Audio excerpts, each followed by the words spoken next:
Hello everyone, welcome on back. It is the first Betting Weekly Dojo of the new year 2025. Happy New Year to everybody and a Happy New Year to my co-host. It's Neil Channing. Happy New Year to you, Neil.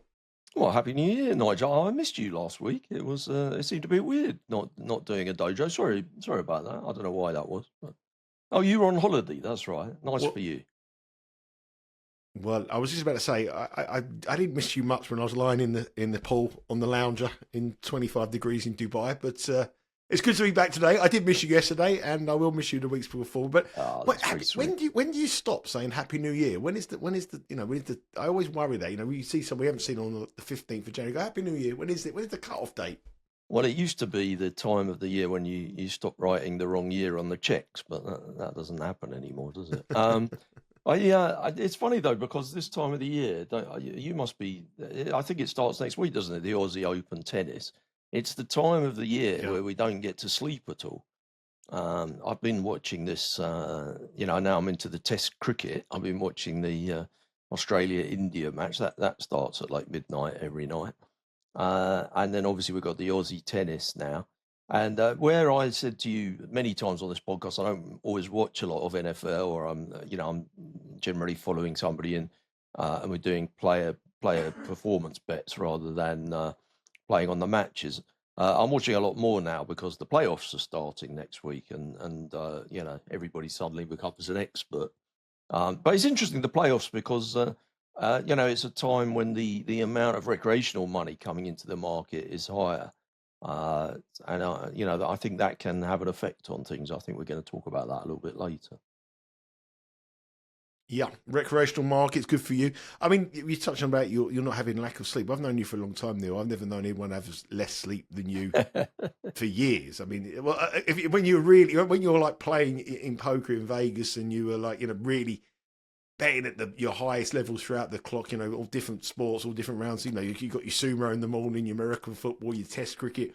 What's the longest you've had without sleep? Because it would be a long period, I can tell you that. Oh, it's definitely like 3 or 4 days, definitely, for sure. I mean, I remember actually, I think one of the American elections, I just had CNN on like 24/7, just watching the results and stuff. I don't think I went to sleep for at least 3 days. This one, not so much, because the result came in quite quickly. Then it wasn't really necessary. But, sleep's overrated, really. I need my sleep. If I don't have 7 to 8 hours, at least 8 hours sleep, I feel or look awful. I need it. I have to have it, and hence the reason why I've just come back from holiday, refreshed. Give it 2 weeks when the Australian Opens, and I'll look absolutely. I don't look great anyway, but I'm saying I look a lot worse than I actually do now. If you don't sleep properly, it does age you. I mean, look at the darts players, Mr. Bunting and Mr. Littler. I mean, they weren't getting enough sleep in their younger days, were they? Dear, oh dear. Younger days. One of them's only 17. He's the world champion of the darts. I mean,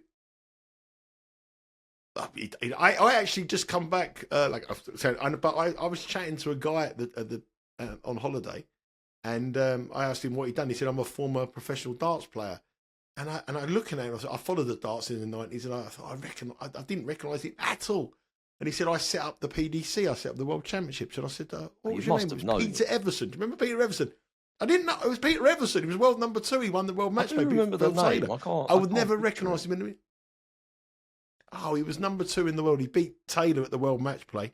He was, I was on holiday with him. We was talking about the darts world and talking about the drinking culture in the darts world. And now you've got a world champion in Luke Littler, who's 17. Can't even have a drink. It's a staggering sort of thing about the world of the darts. But I mean, I think we spoke about Luke Littler on the podcast as someone to follow, obviously. And if you bet Luke Littler, well done. He won it pretty easy. That was a cracking. It was a cracking betting tournament, wasn't it? And we often talk about this show is not really intended to be a tipping show, and we don't really give specific tips, but I think advice that will stand you in good stead for betting over the years. That darts, I tell you what, that showed you a thing, and this is a tip for everyone watching at home that can make you money over the years. Every single game where there was a decent odds-on favourite, somebody minus 200 or shorter, the price would shorten up enormously in the 10 minutes before they started.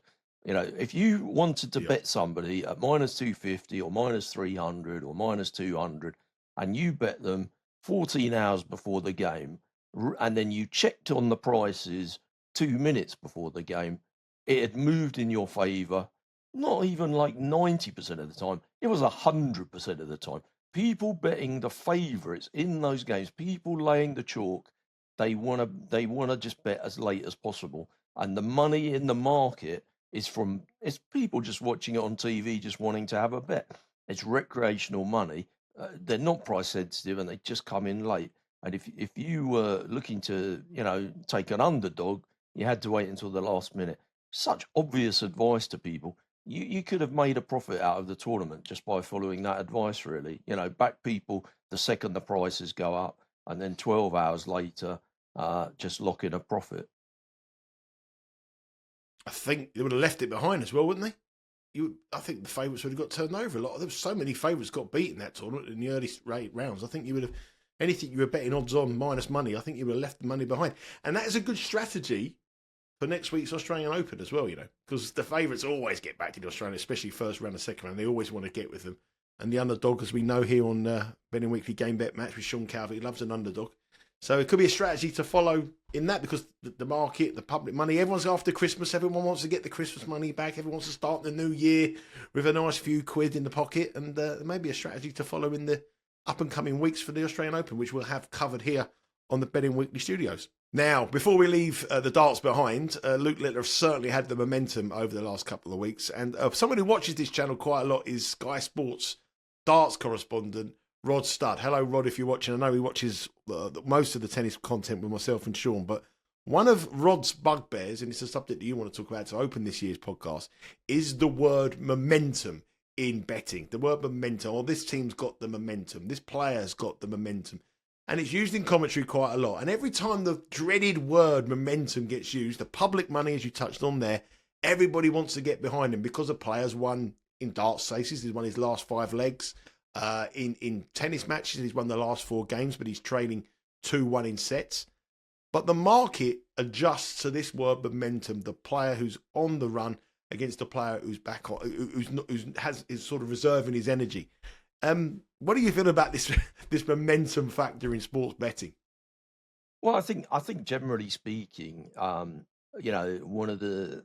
we talk about cognitive biases, we often on this podcast find ourselves talking about recency bias, which is the most obvious bias that we can exploit in our gambling, where people over factor in things that they've recently seen. And this whole thing about momentum is really just a part of that, isn't it? It's a sort of with the recency bias, we're often it's the last fixture played, the last point scored. People want to go with stuff that they've just seen. But with the momentum, it's more of a snapshot. It's an in-running kind of thing. If somebody suddenly leaps into action and starts doing well, generally speaking, the recreational money will want to be with them. And I would say, you probably remember this from our days booking bets, that the smart punters, the people that wanted to act like bookmakers, they would be in favour of regression to the mean. They would say, well, what we anticipated at the start of this match hasn't really changed. Just because one guy's got the big M going forward, it's there's been an over exaggeration in terms of the reaction of the market to the way the momentum's going, largely because of recreational money piling in that side. And if we think that things generally regress to the mean, and that the homework that we did beforehand in assessing the two competitors or the two teams is still correct, and there hasn't been a basis change, nothing has really changed other than one of them is doing okay, which could just be random. Then we'll be okay if we just bet that things will even out over time. I don't know. Do you think it works equally well in all sports, though, or do you think there are some sports where the public love momentum more than other sports, and there are some sports where opposing the momentum and going for the regression to the mean is better for you? I think it definitely it is in individual sports, isn't it? Like tennis, snooker. I think team sports is slightly different, but definitely in individual matches. And people have the momentum when they're checking out, like in darts, for example, using darts as an analogy. Luke Little hits a 170, or a player hits a 170, or someone hits a 9-darter. They go, oh, he's got the momentum. But with the 9-darter case, it has an opposite effect of that. 2 people hit the 9-darters in the darts this week, last week in the World Championships, and both of them went on to lose their matches. So it's one that you always want to be against. From our days, slightly different from the momentum, the market that I always used to think that was everybody wanted to get heavily involved in, which was the most popular market at the time in spread betting in the 90s, was the bookings market. So, for example, if there was a high-profile match, Rangers v Celtic, or Arsenal v Tottenham, or Liverpool against Everton, and there was a few feisty tackles, the momentum, everyone thought, oh, these cards, there's going to be loads of cards. And people used to call up, and the line would go up by 10, 15, like maybe 1.5 bookings, and people would just be going over and over and over. Nothing had changed. The fact that there was no booking in that particular match meant that the better play was to go opposite, because the referee was being a little bit more lenient. He let the play continue. And I think people just get totally carried away by what they watch in those opening 5 to 10 minutes of any sporting event. Oh, they're playing well, and the market reacts hugely, but it hasn't taken into account what we expect, and exactly what you're saying there. So for me, I'm always just remind me against which debonair, smart, well-dressed young fella invented the bookings market. I just slipped my mind for a second there. Well, tell us about it, Neil. Neil Channing was the man who invented and he was smart. He was debonair there. You know, he had a lot more sleep in those days. Neil, tell us about the history of that market. It's quite an interesting story. Tell us about how that came about. I mean, basically, I was working in spread betting for City Index. The main competitors were companies called IG Index and Sporting Index, and Sporting Index were a new entrant to the market. They only took bets on sporting contests, whereas City and IG also took bets on financial markets, and the sports bit was a kind of a sideline. Relative to Sporting Index, we were much smaller, the two competitors, and much less members of staff. And we didn't really have that many markets. We would offer the kind of standard markets on everything. And Sporting Index were a new entrant to the market. They had a lot more staff. A lot more money to spend on promotion. And so they were always coming up with really interesting new markets. And it used to annoy me that we were a bit too conservative, really, and we didn't really have enough interesting new markets. And we used to bet on the total shirt numbers in football. So this was the goal scorers' jersey numbers. So if 3 goals were scored in the game, one by number 10, one by number 22, and one by number 8, then the total would be 40, and people that had played overs would maybe they'd played over 33 and they'd be a winner, and people that had played under 30 would be a loser. That's how we did it. It was the spread in the middle was for us, and you played per point. So if you went a $10 over 33 and it came in 40, you'd win 70 quid. Well, what happened in the shirt numbers market was that everybody went over all the time. Nobody wants to sit there and cheer for a boring game with no goals. And when I looked at the figures one day, I was astounded that we made more money on shirt numbers than we did on pretty much every other market that we offered added together. It was easily our most profitable market. And I sat at home thinking, what we need is something else that happens in a football game where everyone can buy because they want to cheer overs, and the price is roughly similar. It's going to be about 30, 33, and it's always going to come in somewhere between sort of 0 and 60. And so I came up with the bookings index, and we were so clueless. It was unbelievable. I mean, it's easy to think now what the obvious things are that determine how many bookings there will be in a game. The most obvious thing by a million miles is who the referee is. The second thing is what the teams are like in terms of how many bookings they've had that season. The style of football that they play might be a thing. The manager might be a thing. And possibly the fixture might be a thing. 2 teams that are old rivals, or a local derby match or something like that where they both come from the same city. But these things are way less interesting in terms of the price than who the referee is. We didn't have a clue. We went 30-33 in every single game. And it was 10 points for a booking, 25 points for a red card. So we thought, 3 was about the average number of cards. We didn't even research it. We didn't even go back and look at 2 years worth of numbers. We just stuck up 30-33. We said, let's see what people do. The first 10 people all bought for a fiver or a tenner or 20, and we shoved it up to 32.5. And after 6 weeks of doing it, we were making an absolute fortune. And there was one other guy. There was only one customer who was making money out of it. And I think the first 10 weeks we let him sell £100 every single game. And then after that, we cut him to 50, and he was winning £33,000. And his name was Mr. Tony Bloom. Amazing, absolutely amazing. I mean, but the thing is, even you think about it now, 30 seems very cheap. I think the market now has evolved, and you've got matches where they're in the 5.5 bookings, 6.5 bookings. 30 in a match would have been very, very cheap. In hindsight, some referees obviously were much lower. We ended up drawing up a list of referees, which we literally pinned to the wall, but I don't think in those days, this was pre-internet, you didn't know who the referee was going to be in advance. We used to ring up the ground and ask them if they knew who the ref was, and they'd be a bit suspicious. Why do you want to know?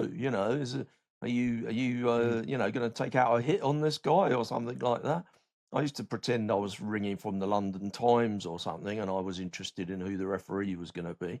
But yeah, we sometimes the TV coverage would come on, we'd see who the ref was, and suddenly change our prices. It was mental. And then there was, we're talking about things that are evolving in football betting and sports betting in general, but then the big change in spread betting at the time, we're going off a little bit of the subject we were speaking about, but the one that we did change was the shirt numbers, wasn't it? Suddenly you weren't your traditional 1 to 11, and suddenly you went to these squad numbers, 25, 27, and nobody had a clue. Nobody had a clue who was playing. And then when it was in the cup competitions, well, then you could have 55. And some people used to just price the shirt numbers up on the 1 to 11, thinking it was traditional shirt numbers, but the players were playing a number 55 or playing.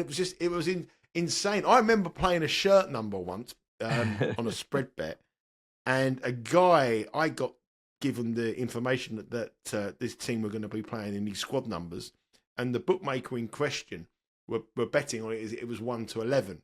So I think the shirt number quote would have been something like high 20s, 20, 27, 29, something like that, or maybe even lower, 20, 25, 28, something like that. And I bought £40 or £50 at 28. By the time the teams come out, they suspended the market, and the market came back up at 60 bid. So it moved 32 points. I didn't cash out. I didn't trade out because hedging's for gardeners, and I lost. It was 0-0.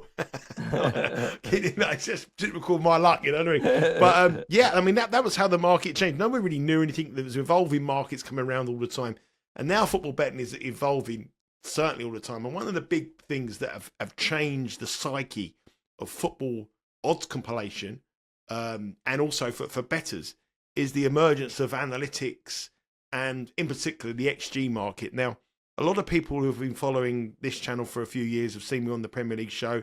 I joke about it a lot because I know that Jack Wright is a big analytic man and a big metric man. I'm not so much. It's something that I think that was very, very important back in the day, but I don't think it's as important now as what it was many years ago.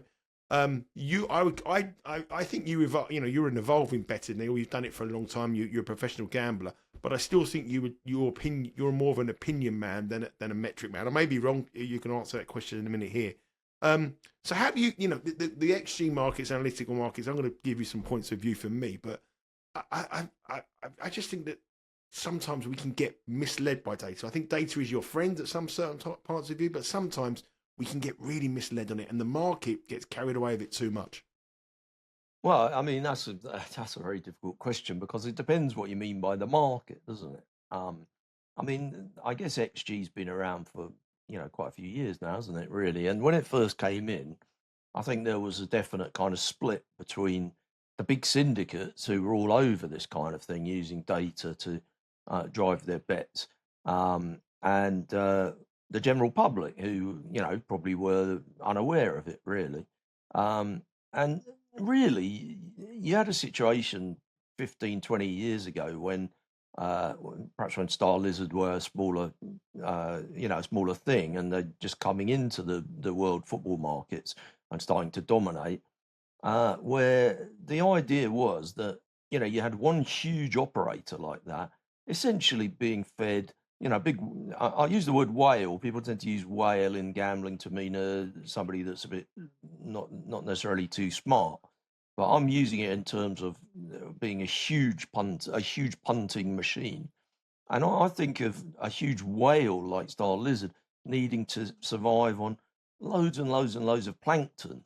And the plankton in this scenario is your small punters, your small people in Asia having $10 on a game. And I think there was a time where, lots and lots of small people would make all the kind of mistakes that recreational punters use. They would fall for recency bias. They'd get excited by backing teams away from home, and they would never think that anything's going to regress to the mean. All the things that we sort of would warn you about.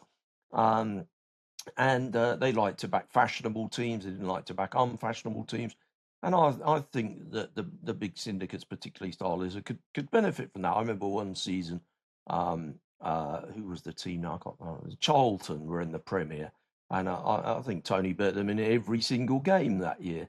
And they were obviously, to their model, they must have felt they're underrated, but it would have been definitely along the lines of XG and that kind of thing that they were analysing. But the real reason why they always proved to be value was because they were unfashionable in the market, and the rest of the market was so big that the small average punter had a big impression because there were millions and millions of those people. I think now that those syndicates have become so large, and there's so many more of them, there are lots of small ones that don't really have any impact on the market. The quantity of recreational punters hasn't really grown as much in that time, or not enough, to feed the amount of plankton that these syndicates need to survive. So I think it's got a lot harder out there. And I think that that means that the effect of things like XG and looking at things from a numbers point of view and being more analytical is bigger in the market. There's a lot more people in the market doing that. The same with NFL. It used to be a situation where Vegas bookmaker would, in the old days, the Stardust Casino, somebody there would put up a line, and that would be the first line in the world on next week's games. Roxy Roxburgh, might have advised them on where to go with the prices.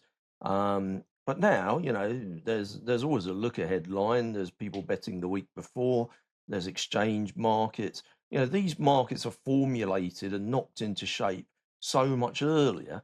And there's such a small percentage of the money is transacted in Vegas casinos now.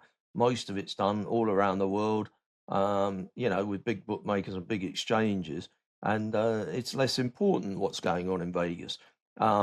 The other thing is that the amounts of money that people are, the amount of recreational money that's pumping into the market is less important. So it used to be a situation where bookmakers in Las Vegas, odds compilers, the line makers, they might go up with a game at sort of 4.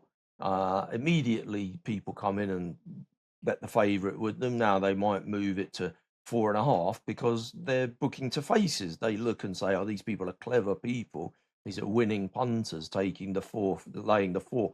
We'll move to 4.5 or to a dead number of 5 because that doesn't cost us much to make that move."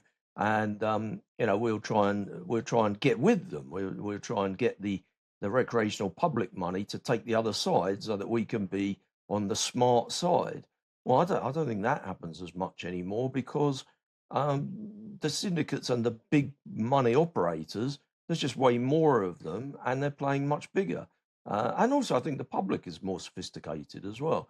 The internet means the public's more sophisticated. Like you say about XG, and generally the use of analytics in looking at sport, I think normal, everyday recreational punters are factoring those things into their decisions. So you're probably right to say that it's a little bit overdone in the market now, and it comes down to price, doesn't it? You have to still assess, the prices and what you think. But we've tried to, in these programs, we've tried to point out other ways of finding bits of value. For example, you were talking recently about these, we were talking about letdown and psychological factors. These FA Cup teams are playing next weekend. There's some really big games, and we think that they'll do badly in their following league game. Now, that's a thing that I don't think the market is really factoring in enough. That's not an analytics thing. That's more of a sort of psychological factor. So I don't know. I feel like you can still get an edge with those kind of things if you swim against the tide a little bit. It wasn't very good at the weekend. There was 4 teams in League Two of big Premier League matches at the weekend, and the FA Cup, and 3 of them won. Only one of them got beaten. That was Bromley. I didn't like to mention that. They were beat 4-1. I did see that because you were saying that their big game would be the time that they would let down. But I personally, I think the bigger time is in the match after. So I didn't get too involved. We'll have a look at that. Well, hopefully we'll get the money back. We'll get the money back. But I did it. I opposed Accrington Stanley, who were playing Liverpool, and they won. And I opposed Bromley. I left the other 2 matches because they had sort of fairly winnable matches. But just going back to the XG factor, I mean, a lot of people, there might be people on here who don't really know what XG is, what we're talking about. Well, the XG assesses the chances created by the team. The quality of the team's scoring opportunities indicates how many goals they should have scored based on these chances. So, for example, you'll see an XG of 1.64, and if they haven't scored a goal, then the betting market is suggesting that they're underperforming, that they will score more. If their XG is 2.1, and they score 4 goals, they're overperforming their XG. So it sort of works out on a basis of how they think the teams will perform. But my worry about it is that, it doesn't take into an average striker. If you've got a Haaland, he's going to put away a chance of about 0.6 compared to someone who's in League One or League Two. I think it's really good for players profiles if you're playing player markets, the markets that you play. But team markets, I think it's gone past its best. The XG come out in about 2012. That's how long ago it's been around. It's been around about 13 years. And the big syndicates started using it in about 2015, 2017. And I went to one of the big syndicates in London. It wasn't Starlid, it was another one. And it was unbelievable how they worked. They had people who weren't basically betting people. And they had this huge office, and they had people, women and young guys who didn't know much about football, but watching a game of football and just watching videos and videos. And every time they got excited by a goal scoring chance, I think they called it something like the ooh-ah or ooh. Every time they're all like, and they missed a chance, and they gauged how much it was. But where I found their knowledge unbelievable on the syndicate level was where they knew the power of each particular player, and they knew the most influential players from that team who were in or out of the side. And if they were in the side, then the XG would go up. If they were out the side, and I felt that was the USP. That information was the one that you wanted. The XG itself, I didn't buy into it because I just thought to myself, well, what could excite me could not excite somebody else. How do I define this? At the time, it was very raw. But in those days, the big syndicates would be taking prices, and the price sort of held up. The market held up because they were the only people betting these XG, and they're unfashionable teams. But now, roll the clock on to 2025, and you've got these, on the Monday night, the big syndicates take these prices on these XG sides because they know the market's going to come in. The plankton, as you say, the punters have got the information as well. The major networks over here, Sky Sports, produce XG figures now. The websites that do sports coverage, sportinglife.com, do an XG table.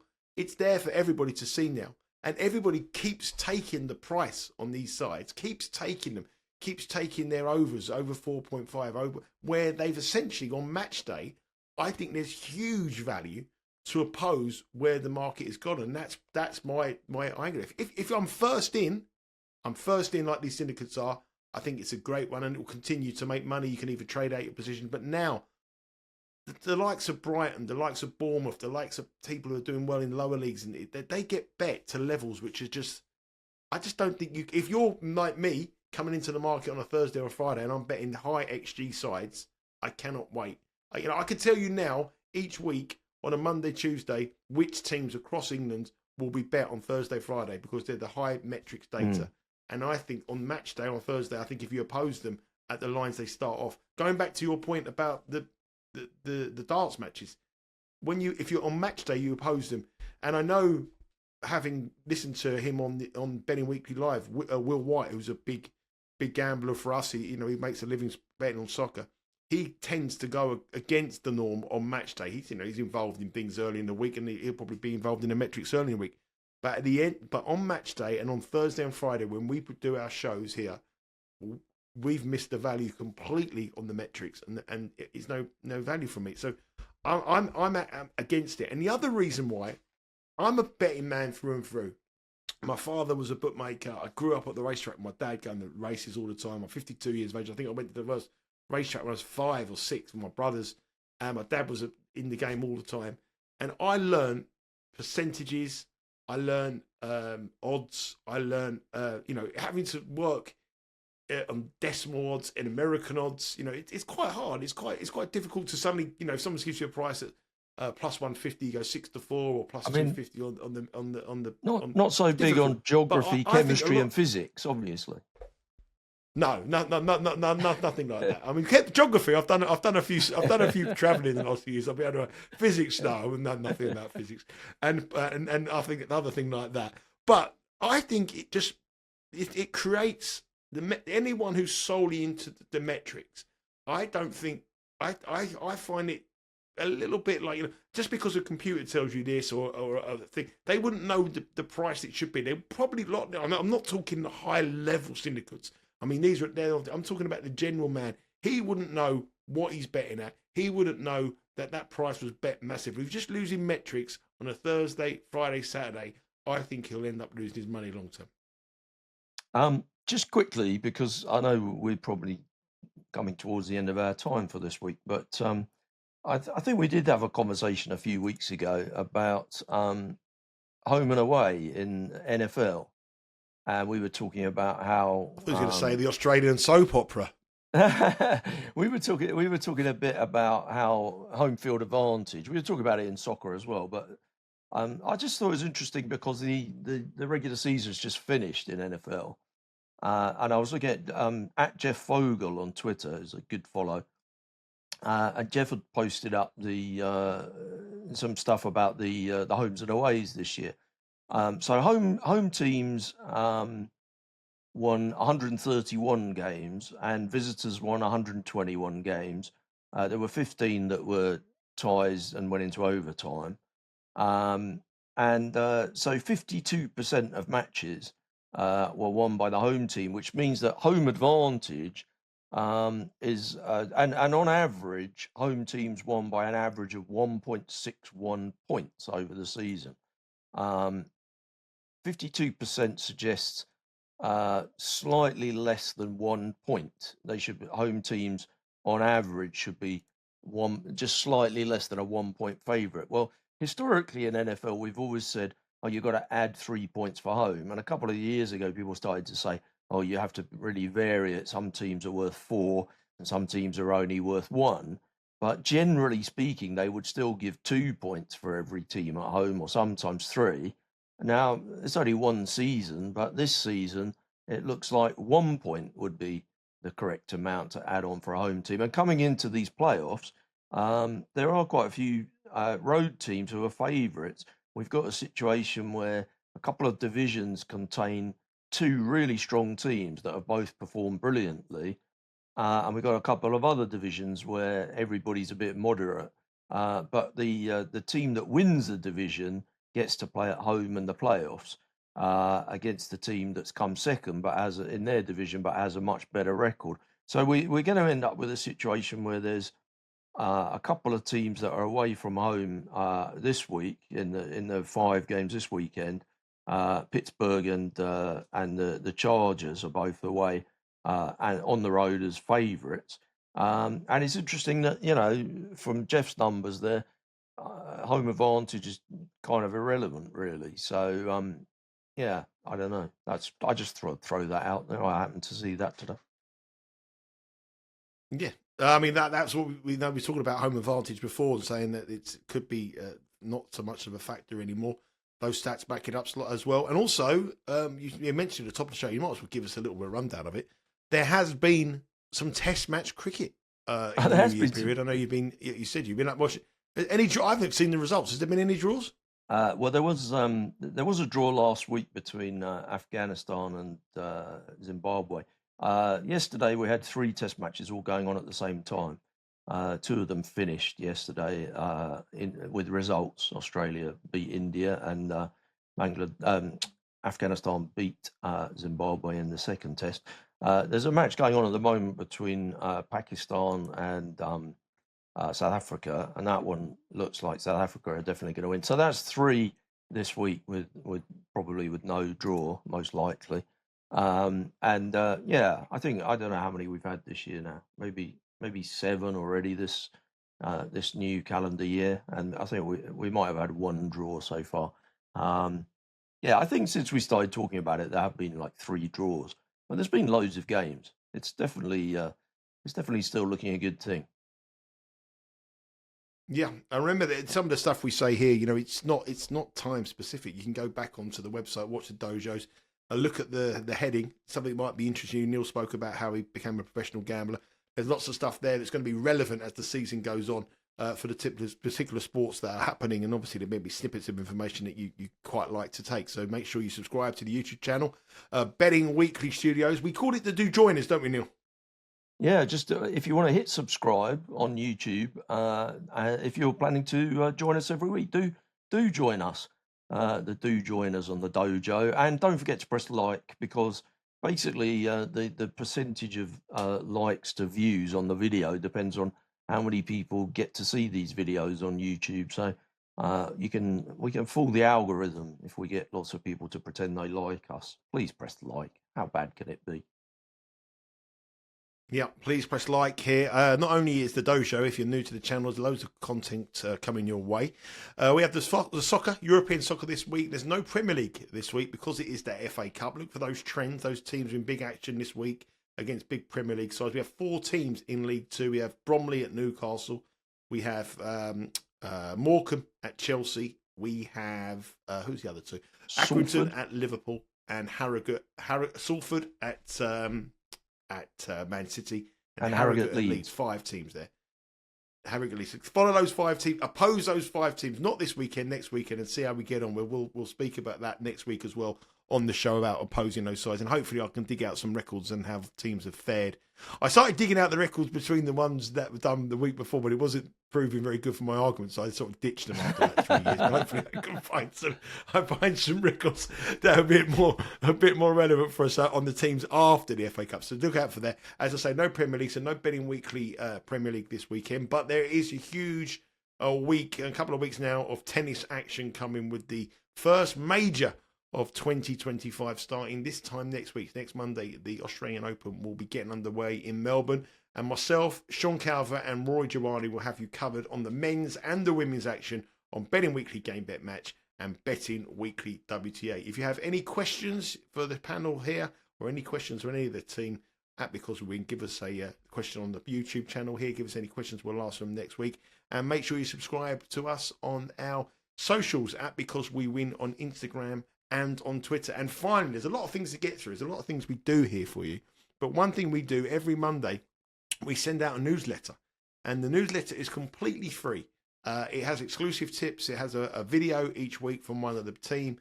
It has a couple of picks exclusive on sports that we don't necessarily cover and events we don't necessarily cover. This week, it is a cup special. The FA Cup and the Carabao Cup are taking place over here in England. And we're not covering it on the channel. But myself, Steve Wiss and Jack Wright have given you some bets on that. And it's all free. And all you have to do is subscribe at bettingweeklystudios.com. Give your email address, and every Monday we'll be getting an email in your inbox with the best bets for that week. That's about it for this week. Neil, have a great week yourself, mate. We'll be back next week talking all things betting, give you some education, trying to steer you through some value. And that's it for the week. So take care, all the very best, and we'll catch you again next Monday.